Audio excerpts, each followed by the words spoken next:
Hello students, welcome to Aligarh's number one commerce channel. Myself Mariam Akil and the topic for today's discussion is Indian Contract Act 1872.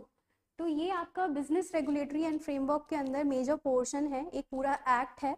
ठीक, बच्चे क्या करते हैं, इसको cram करने की कोशिश करते हैं जैसे ये एक बिजनेस स्टडीज की तरह से एक टॉपिक है, बट ऐसा नहीं है। बिजनेस स्टडीज में आप क्रैमिंग के जरिए जा सकते हो, हालांकि वहां पे भी नहीं जाना चाहिए, बट आप एक बेसिस पे जा सकते हो।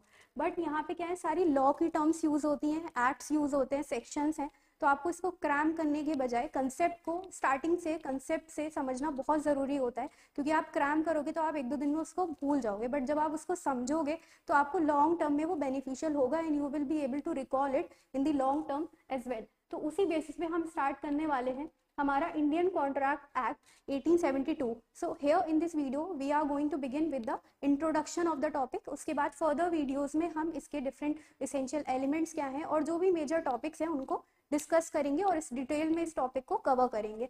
इंट्रोडक्शन में जब हम स्टार्ट करते हैं तो हमने देखा कि इसके अंदर तीन वर्ड से मिलकर ये नाम बना हुआ है, इंडियन कॉन्ट्रैक्ट एक्ट।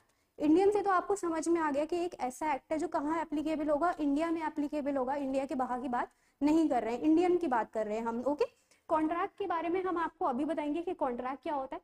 सबसे पहले हम देखते हैं कि एक्ट क्या होता है। ओके, जनरली क्या समझते हैं बच्चे के बिल क्या होता है, क्या होता है, थोड़ा कंफ्यूजन रहता है कि क्या है ये टर्म्स। तो सबसे पहले जब आप स्टार्ट करो तो आपको अगर यही नहीं मालूम कि एक्ट क्या होता है तो आपको कभी भी समझ में नहीं आ पाएगा। तो सबसे पहले हम स्टेप वाइज देखते हैं कि एक्ट कैसे फॉर्म होते हैं।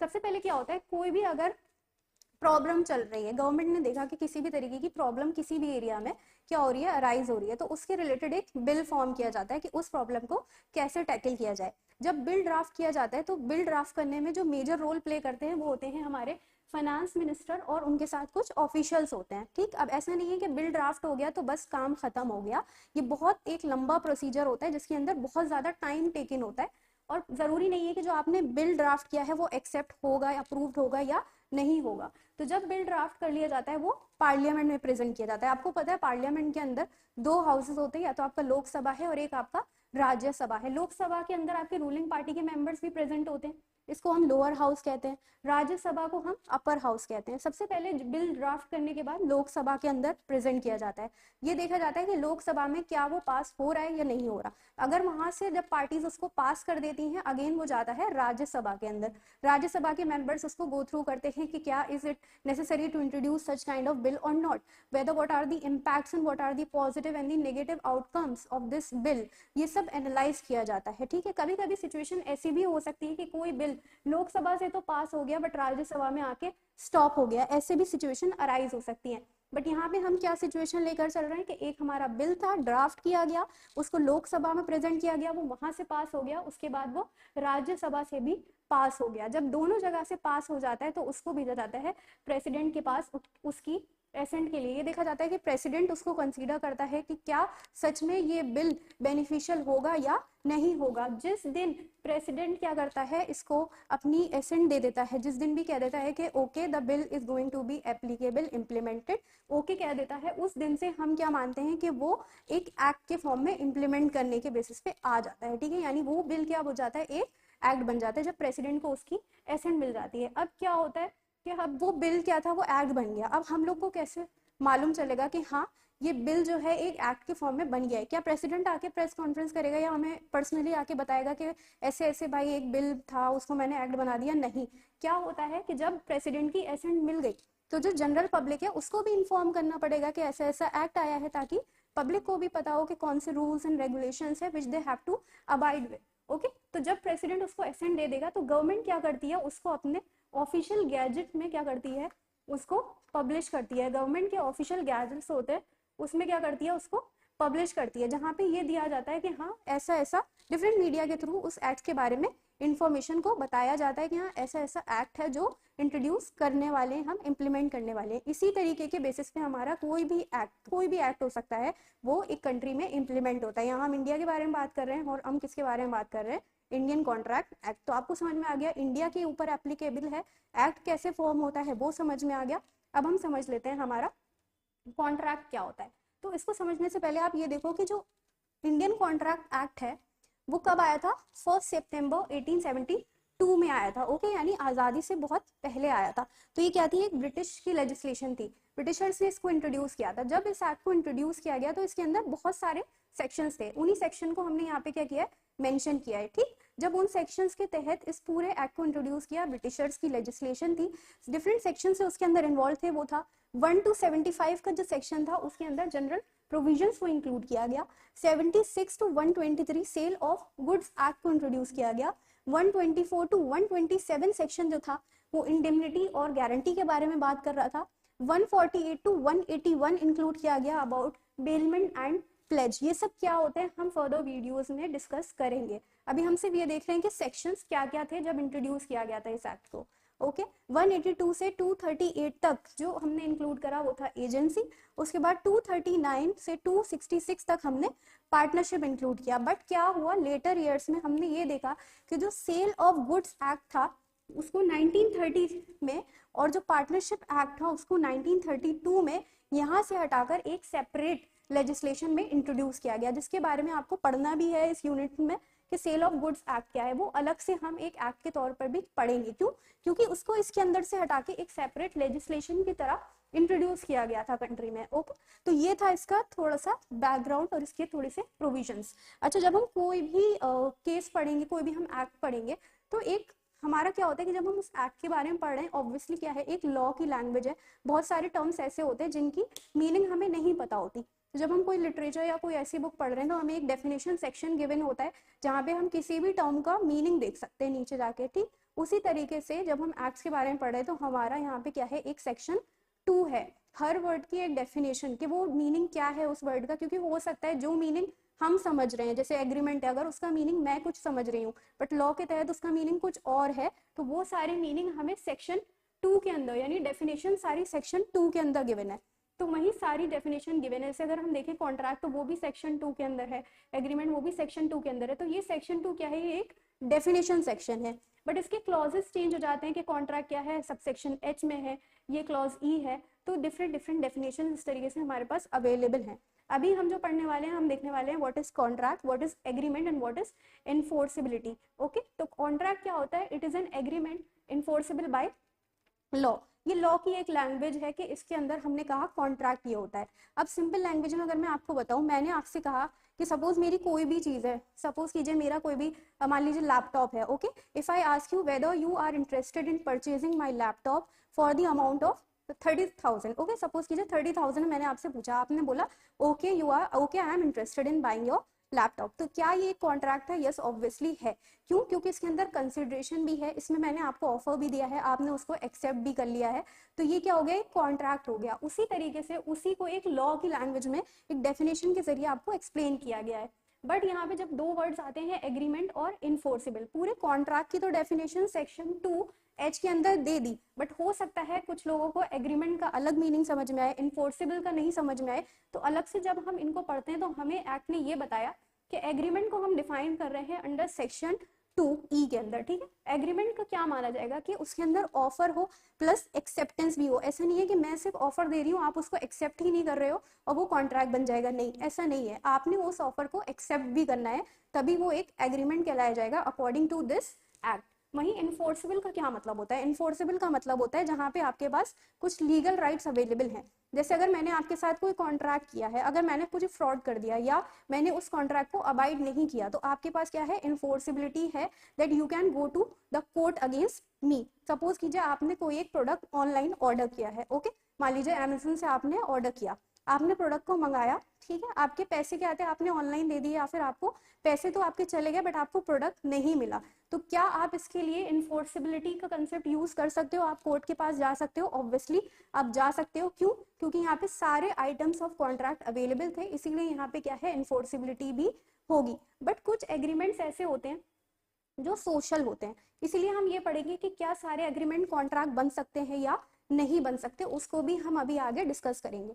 जैसे कुछ एग्रीमेंट्स क्या होते हैं, लीगल एग्रीमेंट्स होते हैं, कुछ क्या होते हैं, सोशल एग्रीमेंट्स होते हैं।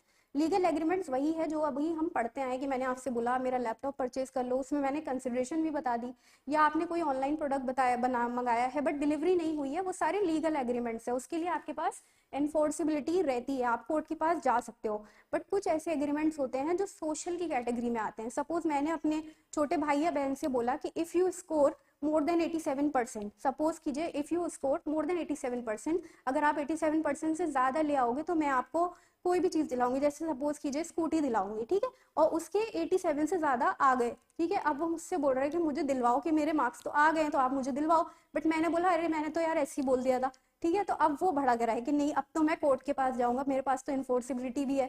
तो ऐसा नहीं है, ये क्या था, एक सोशल एग्रीमेंट था, उसके लिए उसके पास ये राइट अवेलेबल नहीं है कि वो मेरे खिलाफ कोर्ट में चला जाए कि इसने मुझसे ये कहा था और ये मुझे नहीं दिला रही है। तो उसके केस में ये क्या है, सोशल एग्रीमेंट की कैटेगरी में आएगा, जहां पर इन्फोर्सिबिलिटी आपके पास अवेलेबल नहीं है। इसीलिए कहा जाता है कि जरूरी नहीं है कि सारे जो एग्रीमेंट्स हैं वो कॉन्ट्रैक्ट के फॉर्म में आ जाएंगे। जिसका क्राइटेरिया हम आगे देखेंगे कि क्या डिफरेंस रहता है कॉन्ट्रैक्ट और एग्रीमेंट में। तो देख लेते हैं कि क्या डिफरेंट स्टेजेस हैं, क्या डिफरेंट क्राइटेरियाज हैं जिसके बेसिस पे हम एक एग्रीमेंट और कॉन्ट्रैक्ट को जज करते हैं। ओके, तो हमने देख लिया था कि सारे जितने भी कॉन्ट्रैक्ट्स होते हैं उनको हम एग्रीमेंट समझ सकते हैं, बट सारे एग्रीमेंट को हम कॉन्ट्रैक्ट नहीं कह सकते, ठीक है। तो अब इसी स्टेटमेंट को समझने के लिए हम एक चार्ट का यूज करने वाले हैं। तो जब हमने बात करी थी एग्रीमेंट्स की तो हमने बताया था एग्रीमेंट क्या है, it is offer plus acceptance, ठीक है, यानी आपको एक पार्टी ने कोई ऑफर दिया और आपने उसको क्या कर लिया, एक्सेप्ट कर लिया, ठीक है, तो उसको हम एग्रीमेंट बोलते हैं। बट जरूरी नहीं है सारे सारे एग्रीमेंट्स एक कॉन्ट्रैक्ट की फॉर्म ले ले, ठीक है। कॉन्ट्रैक्ट को हमने क्या देखा था, it is an agreement which is enforceable by law, ठीक है, दोनों ही टर्म्स इसके अंदर यूज हो रही थी, एक एग्रीमेंट है और उसके अंदर क्या है, एनफोर्सिबिलिटी का कंसेप्ट प्रेजेंट है। तो इस लाइन को समझना बहुत ज्यादा इंपॉर्टेंट हो जाता है, जो कि इस चार्ट के जरिए आप इजिली समझ सकते हो। तो सबसे पहले हमने देखा कि एक प्रपोजल किया जाता है, प्रपोजल यानी ऑफर भी आप इसको बोल सकते हो, यानी जो पार्टी चाह रही है किसी कॉन्ट्रैक्ट को फॉर्म करना, वो दूसरी पार्टी को क्या करती है, एक प्रपोजल भेजती है या एक ऑफर भेजती है, ठीक है। हमने देखा था कि सारी जो डेफिनेशंस है इंपॉर्टेंट टर्म्स की वो सेक्शन 2 के अंदर डिफाइन है इस एक्ट के, ठीक है, बस क्लॉजेस चेंज होते रहते हैं। तो जैसे हमने प्रपोजल के बारे में देखा तो ये हमारा डिफाइन है सेक्शन 2 सबसेक्शन क्लॉज ए के अंदर, ठीक है, सेक्शन 2 क्लॉज ए के अंदर प्रपोजल डिफाइंड है, ठीक है। तो सबसे पहले स्टेप, अगर आपका प्रपोजल या ऑफर किसी दूसरी पार्टी को भेजा गया है, ठीक है, जिसके अंदर अगर आप उस प्रपोजल का एक्सेप्टेंस हो जाता है तो वो क्या बन जाता है, एक प्रॉमिस बन जाता है कि आपको क्या करना है, अब उस एग्रीमेंट को जो भी आपने ऑफर भेजा है उसको एक प्रॉमिस है कि आपको उसको क्या करना है, फुलफिल करना है। आपको दूसरी पार्टी से जो भी आप ऑफर कर रहे हो आपको एक प्रॉमिस आपने बना दिया, जब प्रपोजल एक्सेप्ट हो गया तो वो क्या बन गया, एक प्रॉमिस बन गया कि अब आपको उसकी टर्म्स एंड कंडीशंस को, जो भी स्पेसिफिकेशंस हैं गिवन इन दी एग्रीमेंट और offer, you have to fulfil those, you have to fulfil those situations and circumstances, ठीक है। अब प्रॉमिस क्या हुआ, प्रॉमिस ऐसे ही तो फुलफिल किया नहीं जाएगा, ठीक है, उसके रिलेटेड आपको क्या देनी होगी, कुछ कंसिडरेशन देनी होगी। जैसे आपका प्रॉमिस सेक्शन 2 क्लॉज बी के अंदर डिफाइन है, वैसी कंसिडरेशन आपकी डिफाइन है सेक्शन 2 क्लॉज डी के अंदर। कंसिडरेशन का क्या मतलब होता है, सिंपल वे में अगर आप देखो, कंसिडरेशन का मतलब होता है समथिंग इन रिटर्न, यानी अगर आप किसी का कुछ कॉन्ट्रैक्ट के अंदर या एग्रीमेंट के अंदर कुछ ऑफर दे रहे हो, आप किसी का कुछ काम कर रहे हो, तो आपको उसके रिलेटेड क्या चाहिए होगी, कुछ consideration, that is something in return having some value. वो आप पहले से ही डिसाइड कर लोगे कि इस कॉन्ट्रैक्ट के चलते या इस काम के चलते आपको इन रिटर्न क्या मिलने वाला है, ठीक है। जब यहाँ तक ये स्टेज कंप्लीट हो जाती है उसको ही हम क्या कहते हैं कि एक एग्रीमेंट फॉर्म हुआ है, यानी दोनों पार्टीज के बीच में क्या हुआ, एक ऑफर दिया गया, उस ऑफर को एक्सेप्ट कर लिया गया, ठीक है, और उसके रिलेटेड एक कंसिडरेशन भी डिसाइड हो गई, तो वो क्या हो गया, एक एग्रीमेंट हो गया, जो कि सेक्शन 2 क्लॉज ई के अंदर आपको डिफाइड है, ठीक। जैसे कि आप मान लो कि अगर हमने एग्जांपल ली थी एक लैपटॉप की, कि अगर मैं एक लैपटॉप बेचना चाह रही हूँ, मैंने आपको कुछ ऑफर दिया है कि क्या आप इसको परचेज करना चाह रहे हो या नहीं, ठीक है, मैंने उसकी कंसिडरेशन भी आपको बता दी कि मैं I will sell it for 50,000, ठीक है, मैंने बोला मैं 50,000 में उसको सेल करने वाली हूँ। अब आपने क्या कर लिया, उसको एक्सेप्ट कर लिया, तो अगर वो एक्सेप्ट हो गया है तो वहां तक हमारी बात क्या रही कि ये क्या है, एक एग्रीमेंट है, ठीक है। और एग्रीमेंट भी क्या होते हैं, हमने देखा था लीगल भी हो सकते हैं और सोशल भी हो सकते हैं, ठीक है। लीगल एग्रीमेंट कौन से होते हैं, जिसके अंदर आपके इन्फोर्सिबिलिटी का क्राइटेरिया अराइज हो जाता है। ठीक है, इन्फोर्सिबिलिटी का क्या मतलब होता है, आपके पास लीगल राइट्स अवेलेबल है, यानी अगर उस एग्रीमेंट से रिलेटेड किसी भी तरीके का फ्रॉड होता है या फिर non completion of the agreement होती है, तो आपके पास राइट्स अवेलेबल हैं that you can approach the court. ठीक है, आपके पास लॉ अवेलेबल है, आप जा सकते हो, लीगल राइट्स का यूज कर सकते हो to get yourself compensated, या फिर आप अपने एग्रीमेंट को फुलफिल करवाने के लिए, सेटिस्फाई कराने के लिए कोर्ट के पास जा सकते हो, आपके पास लीगल राइट्स अवेलेबल हैं। वहीं अगर हम सोशल एग्रीमेंट्स के बारे में बात करें, एक एग्जाम्पल हम ऑलरेडी लिए थे कि अगर मैंने अपने किसी छोटे भाई बहन से बोला है कि अगर आप स्कोर करोगे बियॉन्ड 87% तो मैं आपको एक मोबाइल फोन या लैपटॉप कोई भी चीज दिला रही हूँ, तो ये क्या है, मेरा एक उससे रिलेशन है, मैंने एक सोशल टर्म्स में एक एग्रीमेंट फॉर्म किया है। अब अगर वहां पे मैंने उसको प्रॉमिस को फुलफिल नहीं किया तो वहां पे इन्फोर्सिबिलिटी का कंसेप्ट अराइज नहीं होगा।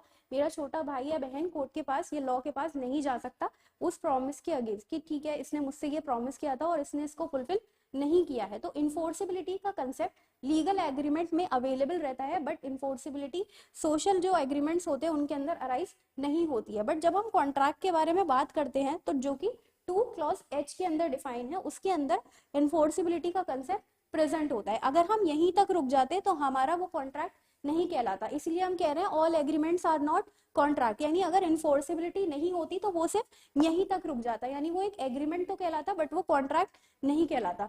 मगर जब हमने एक एग्रीमेंट के अंदर इन्फोर्सिबिलिटी का कंसेप्ट भी इंट्रोड्यूस कर दिया, आपके पास राइट्स दे दिए, लीगल राइट्स प्रेजेंट करा दिए, तब उसने किसकी फॉर्म ले ली, एक कॉन्ट्रैक्ट की फॉर्म ले ली। इसीलिए कहा जाता है कि सारे एग्रीमेंट्स कॉन्ट्रैक्ट नहीं होते, बट जितने भी कॉन्ट्रैक्ट होते हैं वो एग्रीमेंट्स होते हैं। Okay, so that was all about the introduction of the topic. In the next video we will begin with essential elements of the Indian contract act, जो कि ऑल्सो बहुत इंपॉर्टेंट टॉपिक है। So please continue with the series. I hope आपको समझ में आया होगा। Please like the video and subscribe to the channel and share as much as you can. Thank you.